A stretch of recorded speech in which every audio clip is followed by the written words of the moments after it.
On a restricted Army base, a specially trained recovery team prepares to fly deep into the Utah desert in the dead of night. Their mission? To rendezvous with a traveler from outer space. A traveler returning from a 7-year voyage of nearly 3 billion miles and carrying a precious cargo. Particles from the beginning of time. Samples of stardust.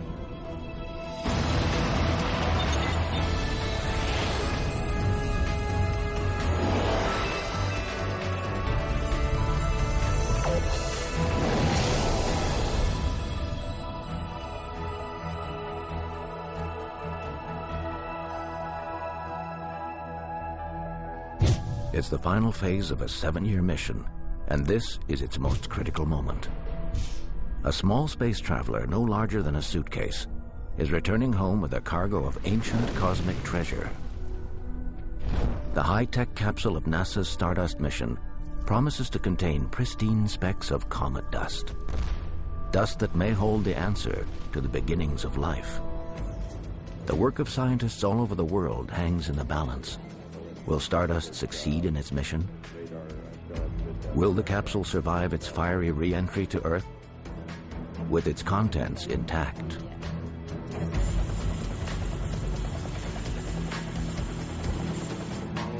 No one has more at stake than these two men. They want to be the first to hold pristine comet dust in their hands. Don Brownlee and Tom Duxbury have invested more than a decade of their careers to this mission, and it's down to the final moments. We've been working this mission for about 10 years. Ask a mother one day before a baby's born how she feels. 10 years ago, this day would never seem to come. This is a mission for the record books. Stardust has clocked more miles than any other return mission. Its capsule will be the fastest man-made object to ever come crashing through the Earth's atmosphere. And it's the first attempt to catch a comet and bring home a snapshot of our solar system from the beginning of time. Some of the samples we're collecting are older than the sun, older than the planets, and are interstellar grains that were incorporated in the solar system and in comets 4.5 billion years ago when the solar system formed. Scientists hope this comet dust will tell us about the origin of our solar system, how water and even life came to our planet. The success of this whole mission rides on the spacecraft itself. The man responsible for building the spacecraft is Joe Valinga. The Stardust mission can kind of be summarized as a 3 billion mile, 7-year trip from Florida to Utah, with a little comet encounter thrown in between. Alan Chevront is the spacecraft team chief for Stardust. His job is to take care of the spacecraft. Stardust was designed as a 7-year mission to visit the comet Wild 2 and have a flyby of it, collect dust particles, take some pictures, do a mass spectrometer, and then return the capsule to Earth. A big job for a spacecraft no bigger than a phone booth. We had to design the spacecraft to consume very, very little power at that distance, as well as have solar arrays large enough and efficient enough to operate and provide the solar power out at the max distance from Earth.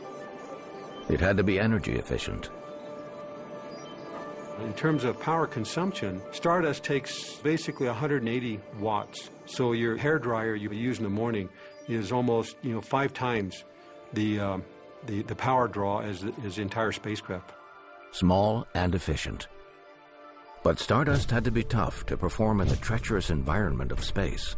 Unpredictable events like solar flares can devastate the electronics and stun a spacecraft. So finding the fastest route to the comet was a #1 priority. 0 and liftoff of the Stardust spacecraft. Before the spaceship even left the ground, they needed a flight plan to intercept a speeding comet and return to Earth safely. It's like trying to throw yourself a frisbee. You just have to hit the spot where you expect to be 7 years from now. To get there, the spacecraft flew 3 times around the sun. On its second pass, it hitched a ride using Earth's gravity to swing it out halfway to Jupiter, where Comet Wild 2 was passing through. There's no human on board this mission, so navigator Shyam Bhaskaran flies the spacecraft from Earth We're like a giant MapQuest. What we do is we watch the tracking data come down from the spacecraft to our tracking stations, and then we determine where the spacecraft is currently. We know where it wants to go, so we then plan and execute maneuvers to take the spacecraft to where it wants to go. Shyam periodically fires thrusters to change speed and direction. Too much or too little, and you miss your target completely. So even though we know pretty well where it is at any given moment, the prediction of where it's going to go in the future is going to be a little more challenging because of these small forces that act on the spacecraft continuously. In January of 2004, Stardust was able to photograph its target in spectacular detail. The great thing about flying by comets is that you don't really know what to expect. Nobody's ever seen this one before. We were really excited to see exactly what this looks like. And the scientists were not disappointed. The comet's surface is riddled with craters, bizarre escarpments, jets of gas, strange pits and cliffs. No one had ever seen anything like it. But Stardust wasn't there just to snap pictures. Its real mission was to capture the dust and bring some of the comet back to Earth. Every picture you've ever seen of a comet is not really a picture of a comet. You cannot see the comet in that picture, even though it's labeled in your textbook as a comet. What you're seeing is the comet coming apart. So you see the tail, you see the coma, but you don't see the body. Comets are relics from the early solar system, frozen in time, but they remain frozen only when away from the sun. And the spectacular things we see in the sky, we call comets, are actually comets disintegrating due to solar heating. The heat from the sun volatilizes the ices, which escape as gas, and it also releases dust, comet dust, into space. An active comet might look beautiful from Earth, but some of those particles could destroy a spacecraft. For Stardust to collect dust, we needed the comet to be active. And so there's a trade between safety and science. We tried to fly by at a distance to balance the need to get really close to collect particles, but not so close that we would have a reasonable probability of being hit by a particle large enough to kill the spacecraft. Like a medieval knight, the spacecraft carries protection called a Whipple shield. So what we have is a bumper shield that explodes the particle, and then 3 layers of Nextel, which is a ceramic cloth below them, and then the next layer is the front panel of the spacecraft, or the solar rays. Hiding behind its shield, the spacecraft passed through a hailstorm of particles. Now, to our great pleasure and enjoyment, our spacecraft flew through this unbelievably hostile environment of these dust particles coming at us at 6 times the speed of a bullet. These dangerous particles were just what Stardust wanted. To capture them safely and survive, the team developed a strategy. Aerogel is key to Stardust. It's our dust collector. It has such unique characteristics, the lightest weight material in the world. This is a piece of aerogel. It's about the same size and dimensions as those used for the Stardust mission. It's 99% air and about 1% silicon dioxide. Almost totally air, yet unbelievably strong. Aerogel acts like a butterfly net in space. So basically, the particles are coming in at 5 kilometers or 6 kilometers per second. And what they do is when they encounter the material, they embed themselves in the material. So basically, I say to people that it's like catching a bullet in a bale of hay. As the particles penetrate the aerogel, they create a carrot-shaped track. The aerogel melts and forms a glass sphere. Really keeping them pristine, intact and pristine. Aerogel is packed into a kind of ice cube tray shaped like a tennis racket. Stardust thrusts the tennis racket in front of oncoming particles, collects the samples, then seals everything inside. We went to a clamshell approach where the capsule opens up like a clam does. And that gives us a uniform seal all the way around the circumference of the capsule. All told, Stardust is bringing back a pinch of comet dust. But the possibilities of what it contains have scientists anxiously waiting. After all, these are the first samples to come back to Earth since the early days of the lunar missions.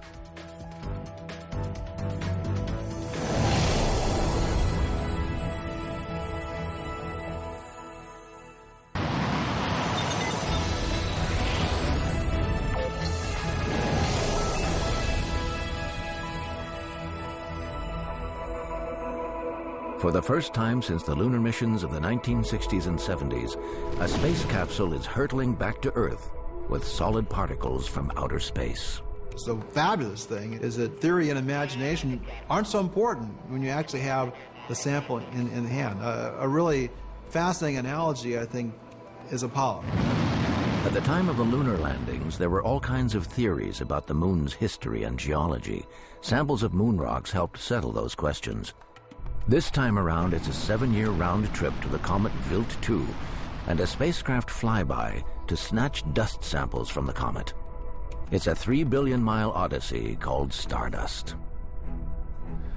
When we look at these particles that just came hours before off of the comet, we will then try to verify a lot of the theories associated with comets. It's believed that comets brought a lot, if not most, of the water that's on Earth and a lot of the chemical building blocks that's required for life on Earth. And in fact, we believe that all of us walking around, the plants, animals, are basically stardust, cometary dust.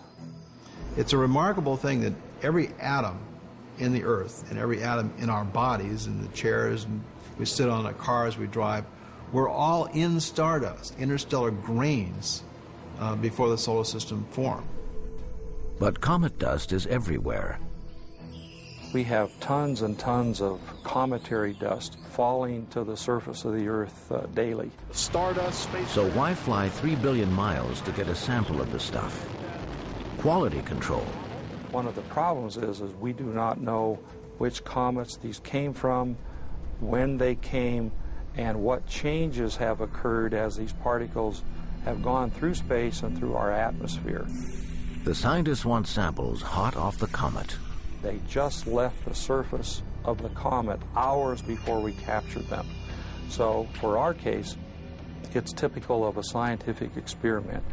We've controlled the environment. The pristine samples have not been changed by heat or ultraviolet radiation. In the case of comets, we expect that many of those stardust grains at the very edge of the solar system, which is very far from the sun, in very cold conditions, that those were preserved. Samples preserved in their original condition. That's why the scientists can't wait to study them. They're kind of a history book for the solar system, a library that retained the records of our formation. So the spacecraft speeding back to Earth has done much more than take a 7-year stroll through space. Stardust went, halfway to Jupiter, but what it really did, it went to the edge of the solar system 4.5 billion years ago, because we think that's where we're going back in space and time. A comet trapped in orbit around the sun is doomed. Yet new comets appear on a regular basis. It's as if there's some great cosmic parking lot out there. And the classic reservoir is called the Oort cloud, which is very, very far from the sun, thousands of times further from the sun than the Earth is.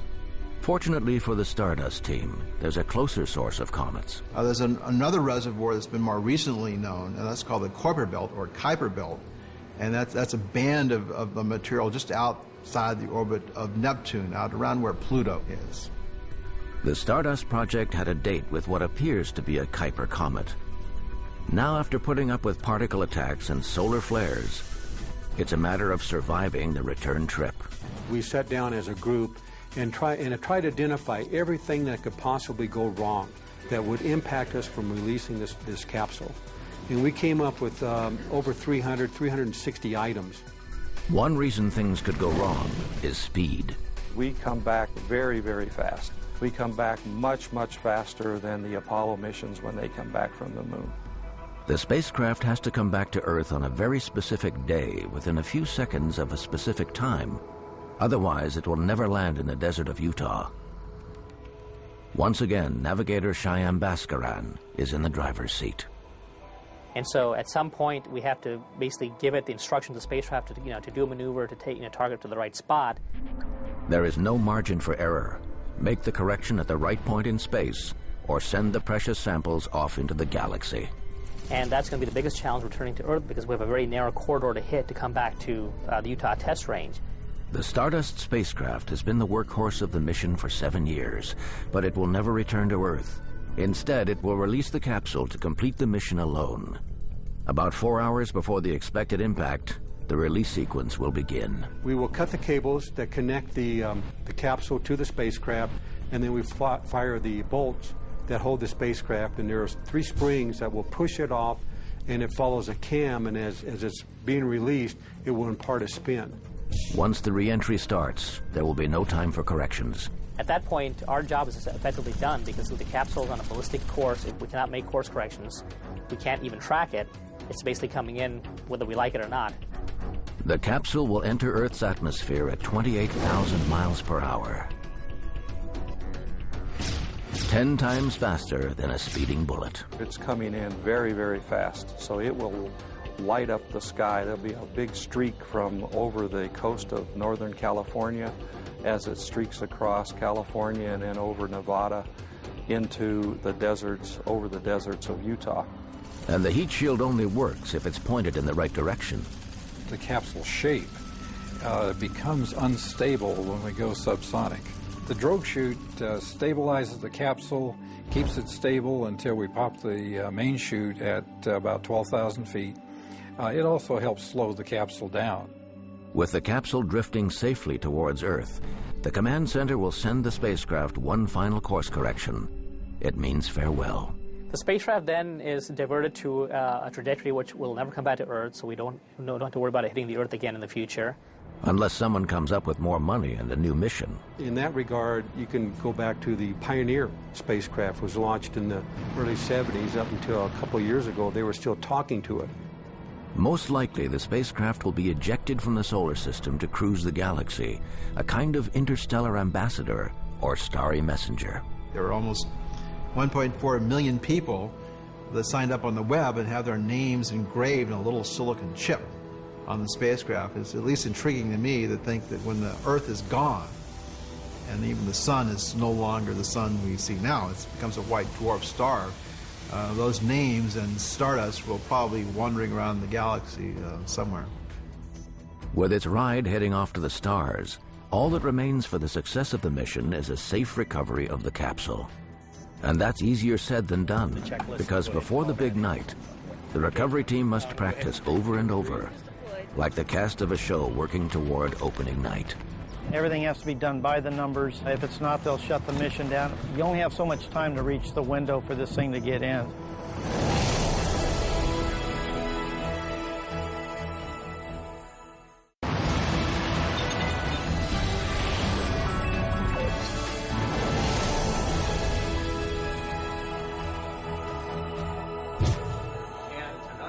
These are the men and women of the Stardust Recovery Team.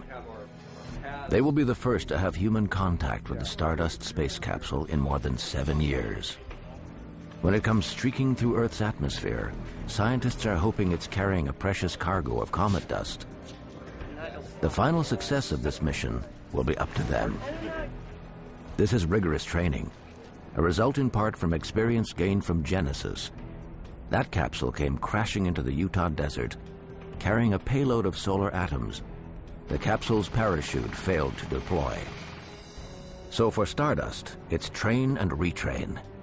A mock-up capsule and a helicopter play starring roles in this drill. They will rehearse in the dark, but to give them a head start, they first rehearse in the daylight hours. Job number 1 is locating the capsule.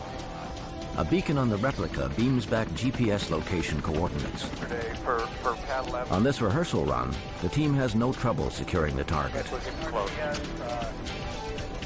If things go as smoothly as this on the night of the landing, scientists will be one step closer to unlocking the 4.6 billion-year-old secrets that lay embedded in comet dust.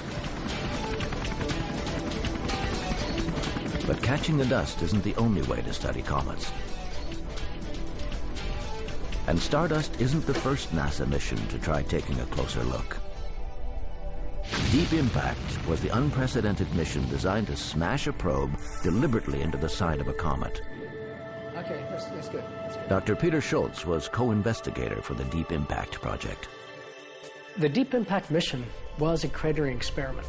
By watching the process, by actually watching the objective come out, watching how it evolves, we're able to deduce what the nature of the comet's surface is. Until this mission, astronomers had no way to see inside a comet. We don't know what a comet surface is like, and until Deep Impact, all we could see were images, not even high-resolution images prior to Deep Impact. But Deep Impact changed all that.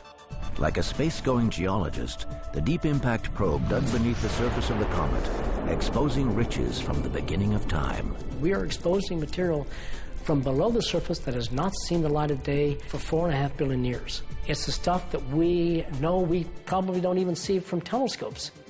It's been hidden, archived. And what it's revealing is helping Dr. Schultz paint a picture of a comet's surface. I think of a comet similar to what happens in the springtime in the Northeast when the snow begins to go away. And you watch the snow disappear, and the place that is left over is the place where you had dirt. While Stardust is looking at the individual comet particles, Schultz is looking at the structure of a comet's surface and the material underneath. Here in his lab, Professor Schultz continues to piece the puzzle together. He's trying to create Deep Impact all over again, kind of like a cosmic chef in a science kitchen. He recreates the space experiment with this: a giant vertical gun that combines hydrogen gas and gunpowder to make craters. The vertical gun allows us to fire a bullet at velocities very close to the Deep Impact velocity, around 4 miles per second. So when we slam into a target, we're able to actually see the crater form. Today, he's testing the idea that the comet has a soft exterior and is hard underneath. Okay, that's perfect. We're really interested in finding out if the comet is made up of a hard, rocky material or if it's made of a fluffy, soft, like sand or maybe powder. And based on work that we had done before, we knew very likely that it was going to be powdery. Schultz starts by putting together the ingredients resembling a comet, which will serve as his target. Ideally, you'd like to use ice, dry ice, organics. Next, Schultz enters the vacuum chamber where the collision with the comet-like materials will take place. He carefully lays down the hard and soft layers believed to resemble the comet.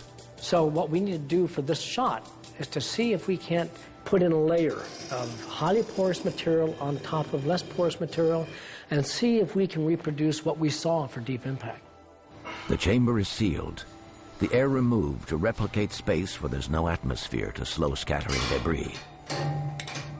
After the gun is loaded with a small glass bead, it's carefully aimed. When it goes off, it will fire the projectile 10 times faster than your average bullet. There we go. We're armed and gated. Photo beams. If Schultz has the recipe right, we should see another Deep Impact recorded on high-speed video. I gotta see this. All right. Oh, that is gorgeous. Oh, man. That's spectacular. The results are preliminary, but the collision in the lab seems to resemble the real impact in space. It also suggests what Schultz predicted in the first place. The comet has a soft outer layer. So now we're seeing excavation of the underlying material. Ultimately, Dr. Schultz wants to know why no two comets look alike. They're dramatically different. Why? It could be that some of them have resided in a different portion of the solar system for a longer period of time.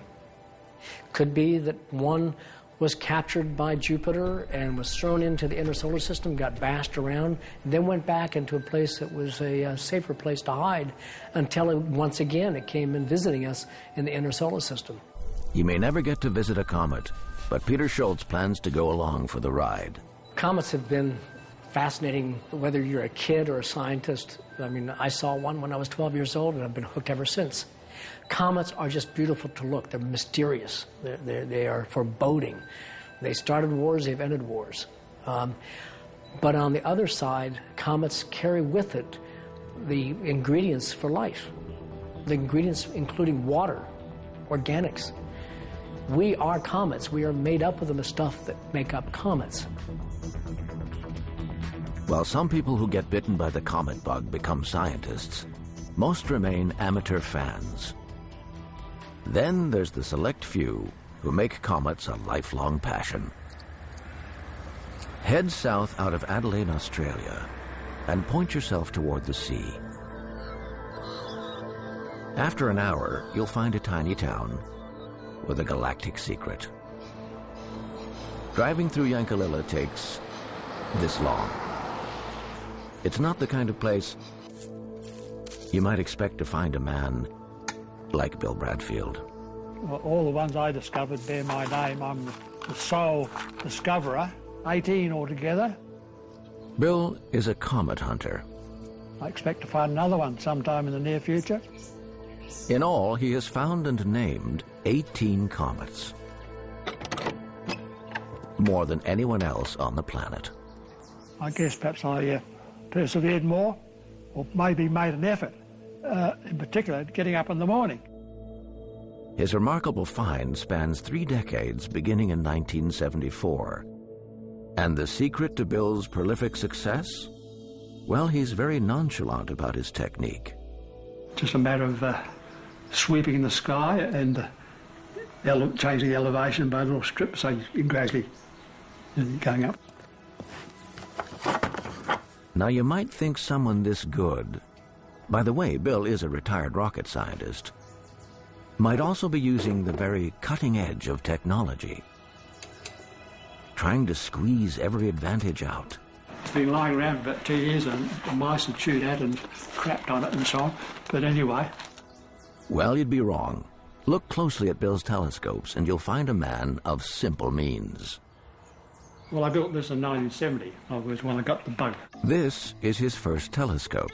14 of my discoveries were made with this one. Complete with twine, a juice bottle cap, and a lens that is more than 100 years old.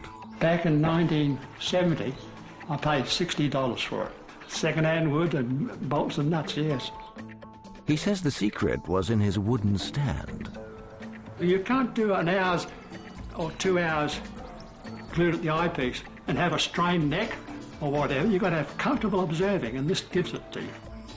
Comfort is important, but knowledge and patience are key. The hunt for a comet is measured in thousands of hours spent alone. I discovered my first one after 260 hours. Looking for something that doesn't belong. But when you come across something you don't remember being in that spot, the excitement starts from that moment. It's a comet. Today, Bill uses a more modern, more powerful telescope. F5.6 mirror, Newtonian-type telescope. It uses a collector mirror to focus the light and allow him to see objects even farther away. You see the mirror down there? Yes, and my reflection.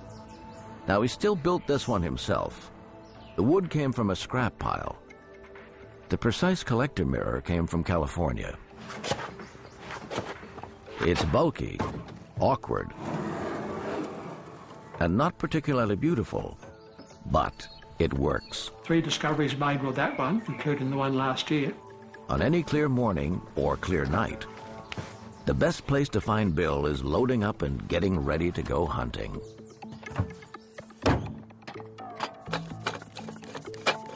Bill has spent so much time out here with his first telescope, he figures he's seen it all.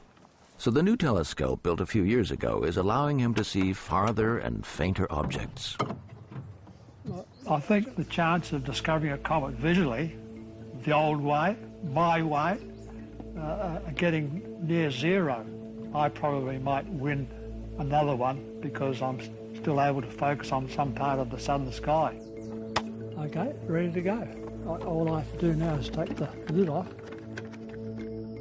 And there's the hook of the scorpion at the end there.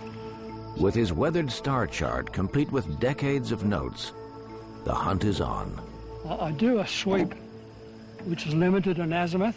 Bill spends much of his time looking just above the horizon, in a place big modern computer-driven telescopes can't see because of their inability to tilt. Those areas very low down are still prime territory for me. The payoff comes when he spots something that's not on any star chart. But that's not all. Final test. A comet's got to move. If it doesn't move, then it's just another star. But because comets race around the sun, the movement can be detected in a matter of minutes. Most comet discoverers would like to see their comet become a real beauty. There's more excitement. If it's a faint thing that hardly registers in a telescope, it's not so exciting at all. If you want to see one of Bill's comets with your own eyes, set up your telescope in about 60 years. One of his discoveries will be back then. The next one returns in about 120 years. In the meantime, 76-year-old Bill Bradfield says he'll keep hunting. But no matter how many comets we see from the ground, to really understand them, we must get closer. Today, Bradfield and other comet lovers have their eyes turned to Utah. They're about to find out if the 7-year Stardust mission has been a success or a failure. Oh man, I'm stoked. Recovering something that's coming that far out from space. It's going to be pretty cool.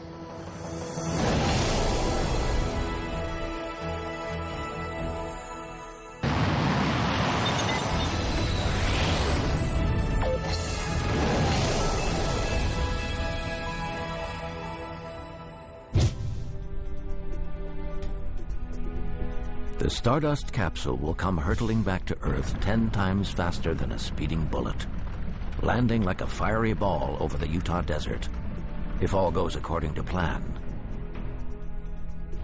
The success of the mission rests with the Stardust recovery team. They're training to the point where they could probably do this in their sleep. Okay, we're all done. And that's a good thing, because they will have to locate the recovery capsule in the dark dead of night. To help do that, their helicopter has been equipped with a powerful light called a night sun. Speed and timing is key.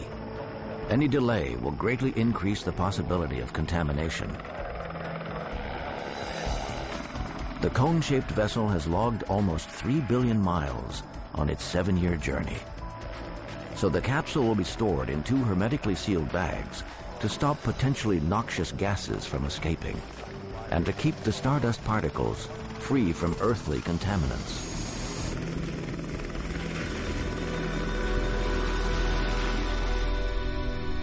While Stardust's capsule heads back to Earth, the dream of future comet investigation heads deeper into space aboard the Rosetta spacecraft, the European Space Agency's most daring plan ever. The Rosetta probe was launched into space in May 2004 aboard an Ariane 5 rocket. Its goal? To bring down its dishwasher-sized lander on the body of a comet the size of a small island, documenting its evolution as it heads towards the center of the solar system, shedding its icy outer layer, coming to life under the sun's glow. Rosetta will reach its target in 2014. It's a mission so far in the future that scientists keep a life-sized model of the lander to work on. Stefan Ulametz is project manager.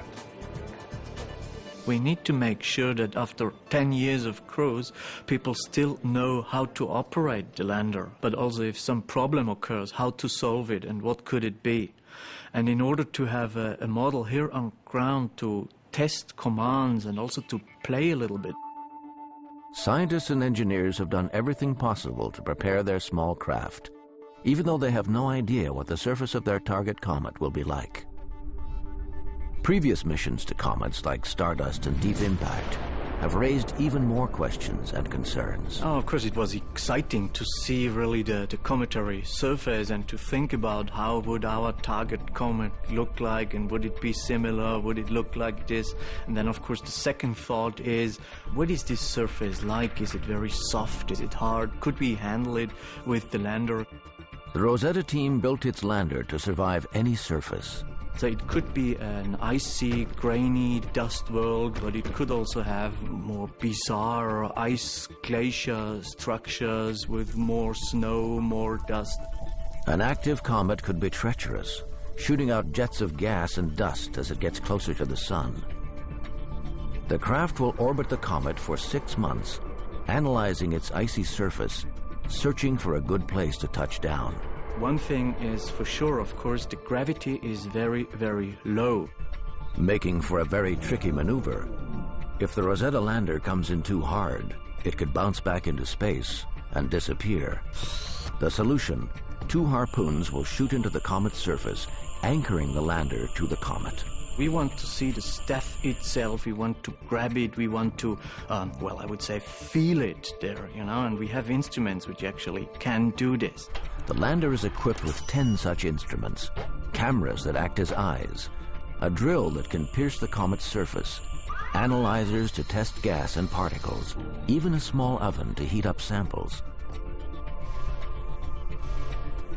Scientists will sift through that data, searching for signatures of organic molecules that will help answer the mystery. Did comets seed life on Earth? That is, if the lander survives its increasingly dangerous ride. As the comet heads toward the sun, it could begin to violently disintegrate.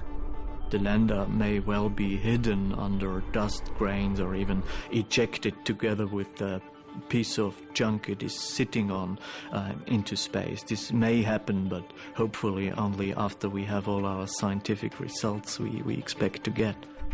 Rosetta will have a front row seat for a year, observing and collecting data, surely revolutionizing our understanding of comets. As the Rosetta craft speeds through space toward its rendezvous, Stefan Ulemetz will be anxiously awaiting word from Stardust. Stardust will allow us to analyze cometary material here on ground in our lab. And this is the dream of each cometary scientist, to do this at home in the lab. And we will be able to use this information to optimize our instruments on the comet. For centuries, comets were mysterious and beautiful visitors to Earth. We've been forced to watch them from afar. Now, with Stardust and Rosetta, we have become the travelers. When we come back, the countdown is on as NASA's messenger returns to Earth, facing its final challenge. This is a spacecraft. You can never say nothing can go wrong.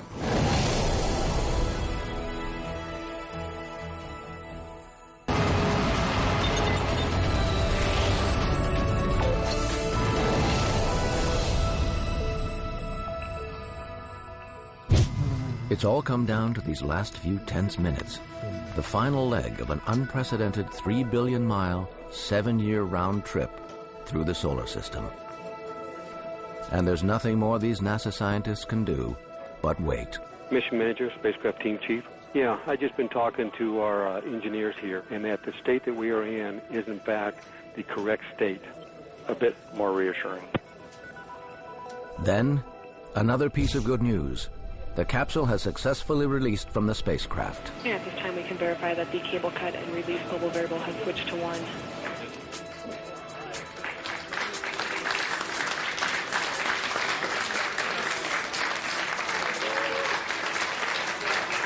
But there is still plenty of work to do. The Stardust capsule must survive its fiery high-speed re-entry into Earth's atmosphere. All stations, SRC just descended through 15,000 feet. Again, the main chute's going to open at around 10,000 feet.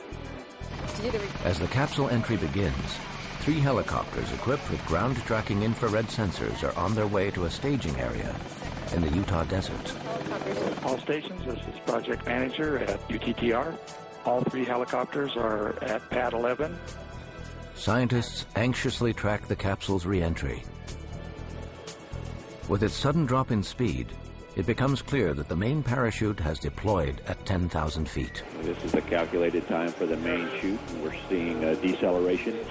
Wow. Whoa, it's coming right at us. Oh my God. It's coming right over here. All stations, main chute is open. We're coming down slowly.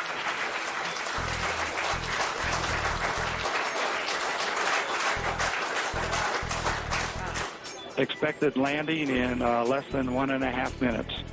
Moments later, it touches down. All stations, we have touchdown.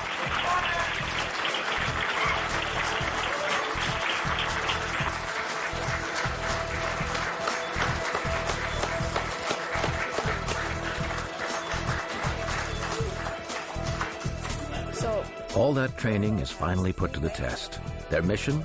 Locate, recover, and secure the capsule as quickly as possible. They are worried about contamination. The helicopter's infrared sensors scour the desert floor, tracking heat generated by the capsule. They are looking for an object the size of a TV set, somewhere in a 5,000 square mile radius.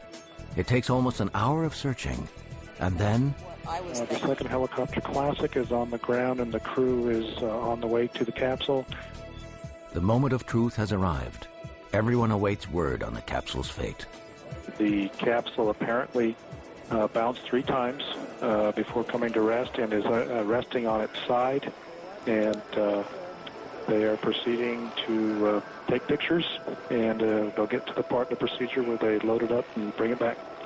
One of the helicopters lights up the night sky as workers check for potentially poisonous gases like sulfur dioxide, hydrogen cyanide, and carbon monoxide.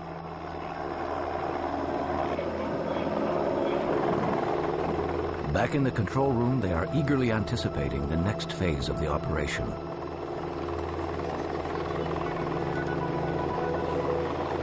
It has also been placed in the inner bag with a monitor outside of that, and then an outer bag. And we're coming up on getting ready to load it into Vertigo and transport back to Michael Army Airfield.